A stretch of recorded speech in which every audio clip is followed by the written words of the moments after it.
Good morning, class. I wanted to add just a few thoughts this morning to the fourth core value from your reading for week number 6. This is the core value of community. Now, as we talk about community is something that is often spoken about within church circles. We talk about the koinonia, the fellowship. And I'm reminded of Acts chapter 2, where Dr. Luke tells us that 3,000 that were added the day of Peter's initial sermon, that after they had come into a relationship with Christ, that they devoted themselves, first of all, to the apostles' teaching, but second of all, to the koinonia. You will note that in Ronald Peters' book, that he gets to koinonia and describes it as communion, as fellowship, and as participation. And he takes an interesting approach talking about community. And he goes to some lengths, not great lengths, but to some lengths to describe what he means by community. He describes community and defines it on page number 122 in your book is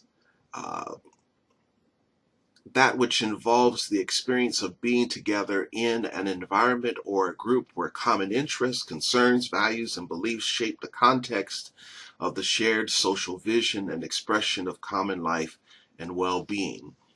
And then he goes on to suggest that in urban ministry, that this definition of community actually has two foci. The first of which is internal community, and the second is external community.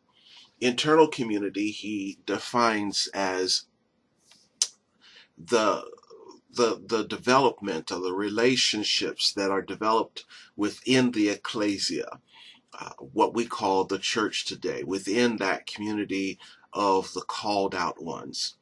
But then the second foci, which is external community, involves the relationships with those who are in the larger community of which the ecclesia is a part.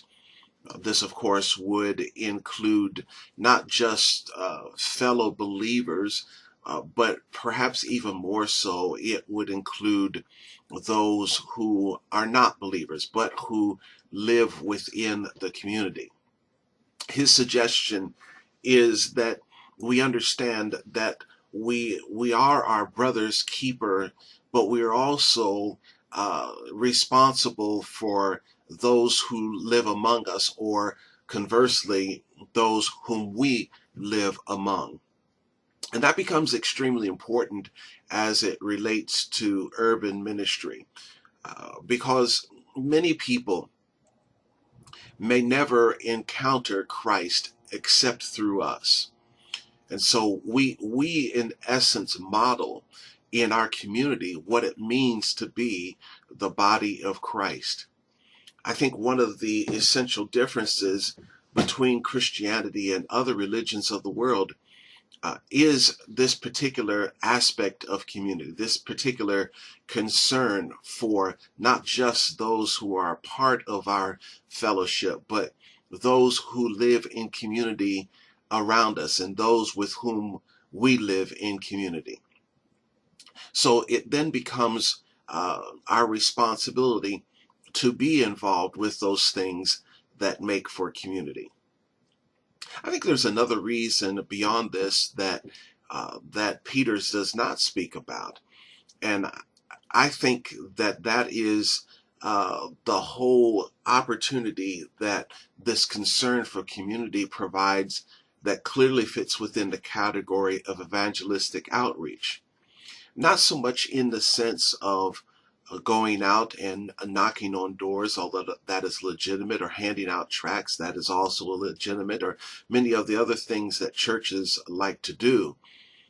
But in terms of understanding that there are multiple entry points into the garden of faith, into the community of faith, and those things happen when we go out into the community and we concern ourselves with community.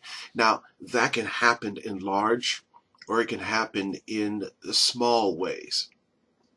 But when it does happen, it gives people who are outside the community of faith an opportunity to see what people who are in that community are like, what relationships in that community are like, and perhaps offer them the opportunity to come into relationship, not just with the community, but ultimately with Christ. But even if that does not happen, the the the the, the necessity to work to develop community is still essential to our relationship with Christ. We are obliged to serve one another. This is this is especially important in this particular time in the church in which we live, where it seems that people are very self-interested, that churches themselves are self-interested, that churches have become little more than glorified social clubs where we build walls to keep people who are not like us out or who do not possess the potential to be made like us in a short time. And these things we do quite naturally. Uh, it's already been established that groups of people tend to attract unto themselves people who are already like them or who can be made like them. And so relationships are something that we have to constantly work at, to cultivate and to nurture and to grow within the body. How much more so outside the body? Right here around our school in the area of Noda, there is an older gentleman who is always fairly well dressed, but he's gotten older and he's gotten a little bit infirm, and he walks the streets of the community uh, with a walker. When I first began teaching in this community, I was introduced to him by community members as the mayor of Noda. Nobody elected him, but everybody knows him and everybody seems to have a relationship with him. And even though he does not appear to be homeless or things of that nature, periodically, if you stop to talk to him, he might ask you if you have some money in your pocket for him to get something to eat or things of that nature.